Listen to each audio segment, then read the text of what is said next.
গানপ্রেমীদের প্রিয় গায়িকা লগ্নজিতা চক্রবর্তী সম্প্রতি আলোচনার কেন্দ্রবিন্দুতে। গায়িকা যেমন নিজের কেরিয়ারে ব্যস্ত, তেমনি ব্যক্তিগত জীবনকে খুব বেশি প্রকাশ্যে আনতে পছন্দ করেন না। 2016 সালের 21 জানুয়ারি দীর্ঘদিনের প্রেমিক সাত্তকী সাহার সঙ্গে তিনি বিয়ে করেন। বিয়ের আগে সম্পর্ক চলছিল 8 বছর। আগামী মাসে কারা উদযাপন করবেন বিয়ের 10 বছর পূর্তি। কিন্তু 10 বছরের বিবাহিত জীবনে স্বামী স্ত্রী একসঙ্গে বাস করেননি।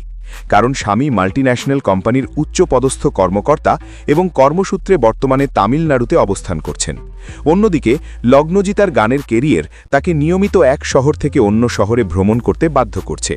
সম্প্রতি স্ট্রেইট আপ উইথ শ্রী পডকাস্টে লগ্নজিতা বলেন, এই দূরত্বের মধ্যেও সম্পর্ক টিকে আছে বিশ্বাস, সম্মান ও বন্ধুত্বের কারণে।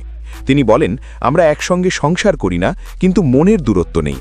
আমাদের মধ্যে বোঝাপড়া ও সম্মানই টিকিয়ে রেখেছে আমাদের সম্পর্ক। দর্শকরা এখন জানতে আগ্রহী, কিভাবে এই দীর্ঘ সময় ধরে এমন দূরত্ব থাকা সত্ত্বেও লগ্নজিতা সাত্তকীর সম্পর্ক এতটা মজবুত ও প্রেমময়।